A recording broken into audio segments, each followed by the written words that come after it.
Hello dear friends, welcome to this program, our moments with God, our moments with the Word of God, our moments with the love, mercy and compassion of God, our moments also with the holy ones of God, the saints of God who can give us good example of following their life, or at least some good examples from their life. And that can be done only when we turn into our own inner self and see if we are actually staying somewhere close to what they taught, what Jesus taught, what the Bible teaches, etc. And if you like, you may please subscribe to this channel. Thank you, and share the video with others. Today, before I begin the program, I would like to apologize for my program video yesterday, because I made a mistake by saying that tomorrow is the funeral of the Pope. Actually, the funeral is actually tomorrow, but not what I meant was day after tomorrow. You know, since I have to record the video earlier and I was leaving out of town, so I was a bit confused. Then somebody brought it to my notice that you have made a mistake like this, but I was already out of town. I had not taken my camera or my laptop with me, so I could do just nothing. So I apologize for that, but yes, the Pope will be interred tomorrow on Saturday in Mary Maggiore.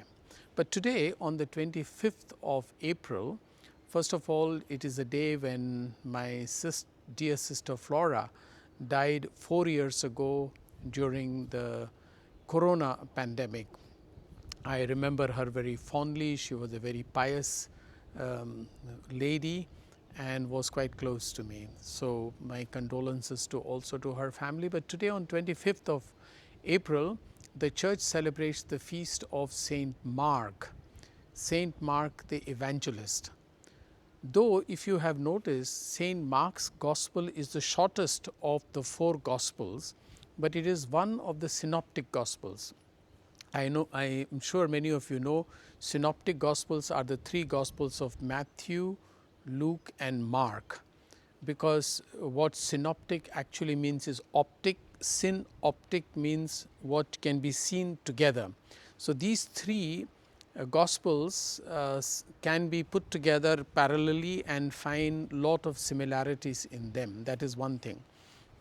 But the other important thing about Saint Mark's Gospel is it is considered by all the researchers and everybody that is the earliest Gospel, or at least the earliest Gospel which has survived. There are many others who had written the life of Jesus, but they were not either not so well written or not so famous that they were not taken as one of the canonical Gospels. So these 4 Gospels of Matthew, Luke, Mark and John are the canonical Gospels, and Mark is considered as one of the sources which Matthew and Luke used to write their Gospels.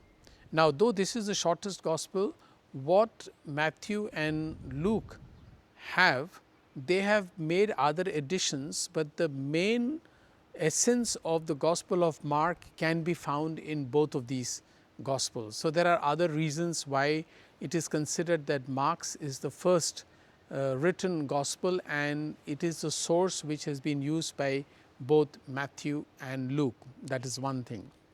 Again, Mark, we do not know much about Mark except that he was the son of a rich lady from Jerusalem, in whose house Saint Peter, after he was released from the prison, went and took refuge.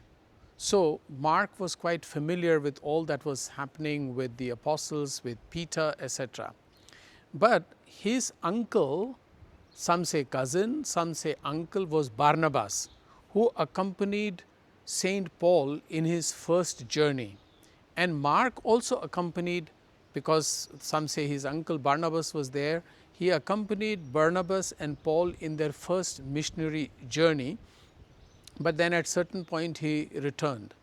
Later on, he became the secretary to Saint Peter, secretary or somebody, attendant or assistant, whatever you would like to say, And Mark accompanied Saint Peter to Rome, where he took down all the things that Peter was doing, and that's why Peter, writing his letter, mentions Mark as my son Mark. So that's the kind of relationship Mark had.